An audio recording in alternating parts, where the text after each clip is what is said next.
it makes a good fleet engine. I wouldn't recommend it for an owner-operator.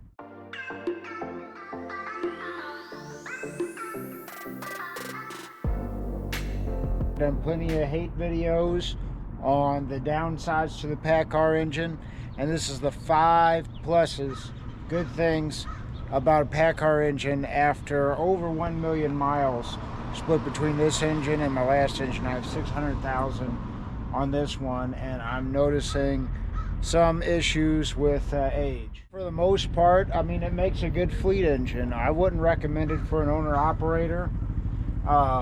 But if you just want an engine that could be serviced at, you know, any place or whatever, these things are so common that a lot of the parts are very ubiquitous, and there's a lot of parts and a lot of aftermarket support for these PACCAR engines.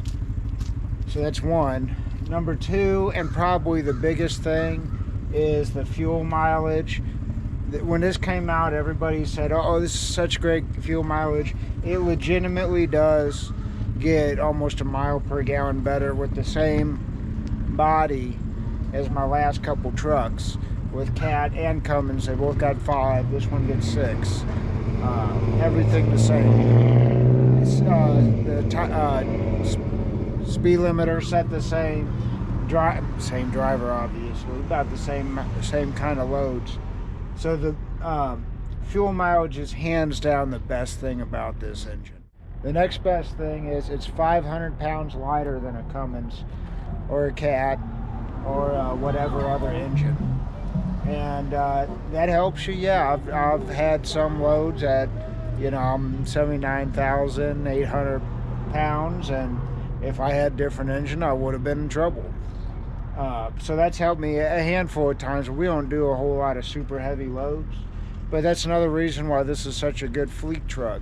You know, heavy loads don't pay near as much, but the big carriers love hauling them because they just want to get loaded and everything. They're not looking necessarily as much as, you know, profit per mile as much as just cranking out a bunch of miles.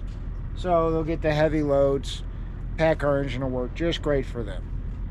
That moves on to number 4, and another reason why this is a good fleet engine for owner-operators is it has enough power. Now, that doesn't sound great because it obviously does not have the power, especially the low-end power of a Cat or a Cummins or a Detroit even. It is so sluggish off the line, and there's been so many times where I've almost gotten in trouble pulling out in front of traffic, and you know the engine turbo just won't spool up. As you can see, it's a single turbo. Cats are a lot of Cats are twin turbo, spools up a lot quicker, and the Cummins are variable geometry turbo, spools up quicker, still makes the same amount of power. But this is just your basic regular turbo. So if you want to count that as a good thing, that, you know, you're still going to be able to pull mountains and all that, and it's going to get the job done, but it's not going to be a big powerhouse. So it does have enough power just to get the job done. So that'd probably be better, you know, if you're trying to get good fuel mileage and, you know, you just have a bunch of company drivers that don't care about the power as much. Well, you know, this might work just fine. Or even if you're an owner-operator that doesn't care about, you know, being able to pull a hill quite as well, but still be able to get the job done. It's a good enough engine.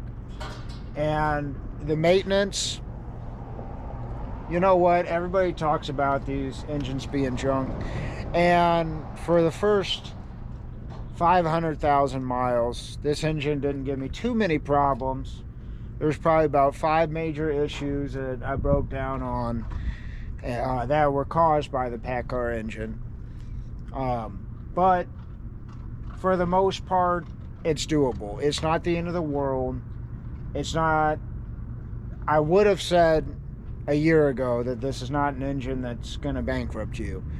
But now that ever since I've hit, you know, 550, 600,000 miles, I had one really cold start. I was at home. I had the APU running and everything, but it got a lot colder than the forecast said it was going to. I had treatment, and it barely wanted to start, even with the fuel heater. And so that is one big thing. Ever since then, it just hasn't been starting the same. I changed the fuel filters regularly and all that, and I don't know, man. Ever since this engine has had 500,000 miles, it just has not been running a lot. And I've heard that so many times with people who own PACCARs is, you know, it'll run great for so long, and then it'll just, you know, go to hell. And as you can see, there is a lot of signs of wear. You can see exhaust soot and everything, and rust. And that's another thing about this engine, is I had a lot of rust early on in an engine that you wouldn't expect.